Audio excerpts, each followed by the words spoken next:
এখানে থাকার জন্য আমি আনন্দিত, কিন্তু গোলাম থাকার জন্য নয়। আমাদের ব্যবহার কি তোমার সাথে একজন গোলামের মতো? আপনাদের ব্যবহার আপনাদের মহানুভবতার পরিচয়, যা আমার গোলাম থেকে জেগে ওঠার অনুভূতি।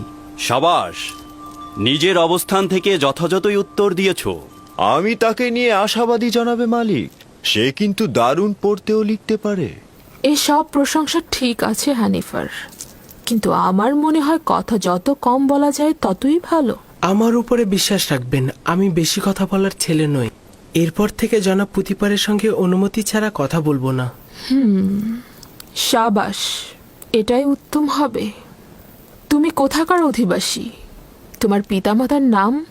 মালকিন, আপনি হয়তো তার কাছ থেকে তার বংশ পরিচয় জানতে চাইছেন, কিন্তু মরুভূমিতে যে ভেড়া চড়ায় তার বংশ পরিচয় দেওয়ার আর কি বাকি থাকে?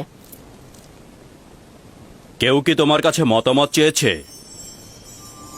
তবে আমি কিন্তু ইউজারসিফের চেহারার মধ্যে সম্মানিত ব্যক্তি ও কুলীন বংশের নিশানা পেয়েছি।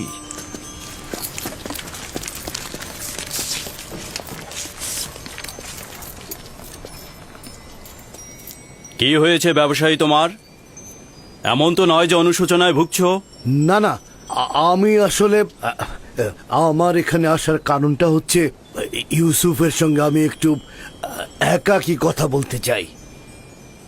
মানে ওর সঙ্গে একটু খোদা হাফেজি করতে চাই। বুঝতে পেরেছি। ইউজারসিফের সাথে সম্পর্ক থাকার কারণে স্মৃতিকাতর হয়েছ। ওদেরকে একটি পৃথক কামরার ব্যবস্থা করে দাও।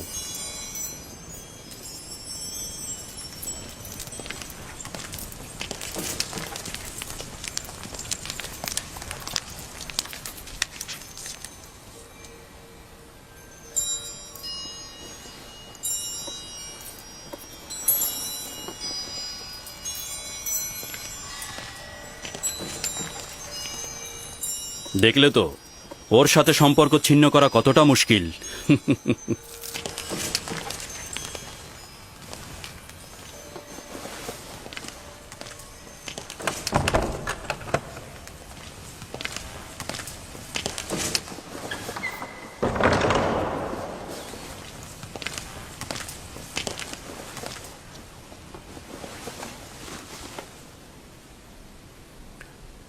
আমি এসেছি তোমার নাম পরিচয় জানতে। তুমি না বলা পর্যন্ত আমি ফিরবো না। বলেছি তো আমি সন্তান। না, এই কথা আমি অনেকবার শুনেছি। তোমার এক খোদার কসম দিচ্ছি, তোমার পরিচয় দিয়ে আমাকে শান্ত করো। তুমি অবশ্যই খোদাবন্দের কাছে প্রতিজ্ঞা করবে, এই কথা কাউকে বলবে না। আমি প্রতিজ্ঞা করছি, আমি ইব্রাহিমের খোদার কসম করছি। আমি ইউসুফ ইবনে ইয়াকুব ইবনে ইসহাক ইবনে ইব্রাহিম। হায় হায়, কি করলাম?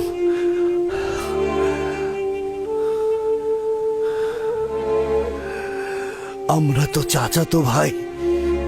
তুমি ইসাকের বংশধর এবং আমি ইসমাইল জাবিউল্লাহর বংশধর। খোদা আমাকে ক্ষমা করবেন না।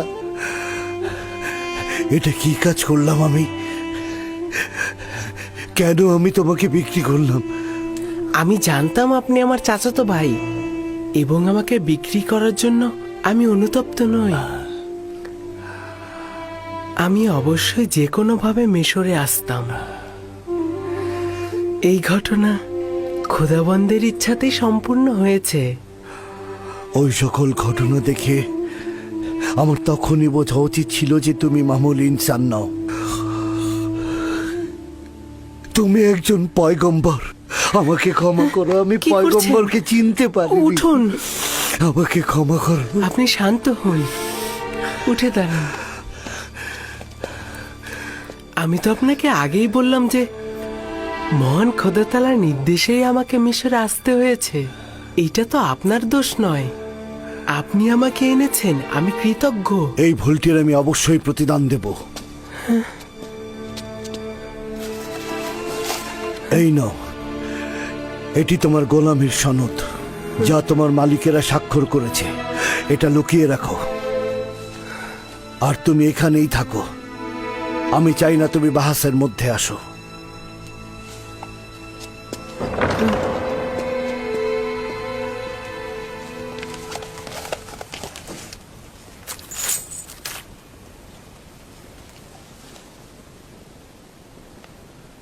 আমি মিশরের প্রিয় আলী জনাব পুতিফারের কাছে ক্ষমা প্রার্থনার আবেদন করছি। আমি অসহায় হয়ে তার কাছে একটা লেনদেনের তাগাদ করব। বান্দা ইউসুফকে আমি বিক্রি করব না।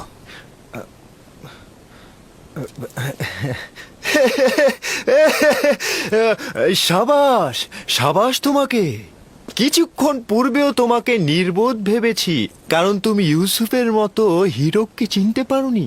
কিন্তু এখন দেখছি তুমি এইরকম নয়। অবশেষে তুমি হীরকটাকে চিনতে পেরেছো। কিন্তু একটু বেশি দেরি হয়ে গেল না? বিক্রয় করবার পূর্বেই তোমাদের এটা চিন্তা করা উচিত ছিল। এখন অনেক দেরি হয়ে গেছে। জনাব পুতিফার, ইউসুফের জন্য আমি আমার সকল সম্পদ দিয়ে দিতে প্রস্তুত। তাগাদ করছি তাকে ফিরিয়ে দিন। তুমি কি শুনতে পাওনি? জনাব পুতিফার বলেছেন আর কোনো কিছুর বিনিময়ে ইউজারশিপকে ফেরত দেওয়া হবে না। আমি স্বীকার করছি এই লেনদেনের জন্য আমি অনুতপ্ত। আমরা ইউসুফকে বিক্রি করব না, আর ওকে ছাড়া এখান থেকে যাবও না। যদি আর একবার গোস্তাকি করো তো দুজনকে ধরেই কয়েদখানায় পুরব। এখান থেকে চলে যাও। আমি ইউসুফকে ছাড়া এখান থেকে যাব না। আলী জনাব, রহম করে ইউসুফকে ছেড়ে দিন। রুদামুন, তাদেরকে ধরে কয়েদখানায় পুরে দাও। এলাহি, তুমি সাক্ষী রইলে। আমি ইউসুফকে কিনেছি কিন্তু বিক্রি করিনি। আলী জনাব, আমি ইউসুফকে না নিয়ে এখান থেকে নিয়ে যাব যাও। না। আমাদের কথা আমাকে নিয়ে ছেড়ে যাও। দাও। জনাব, আমাকে তাদেরকে আমার কঠিন ইউসুফকে শাস্তি নিয়ে প্রদান যেতে করো। দাও। কথাটা শুনুন, আমাদের অনুরোধ। আমার ইউসুফ, ইউসুফ, কথাটা শুনুন। নিয়ে যাও। কি হলো তোমাদের? দ্রুত আমাকে নিয়ে ছেড়ে যাও। দাও। আমাকে ছেড়ে দাও। ইউসুফ, ইউসুফ।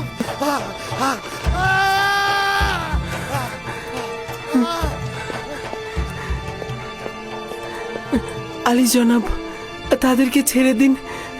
তারা আমার কারণেই বিপদে পড়েছে।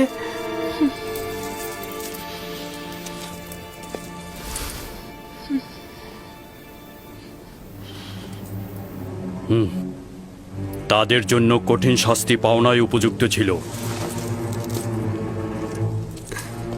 অনুরোধ করছি। শুধু তোমার কারণেই আমি ওদেরকে ক্ষমা করে দিলাম।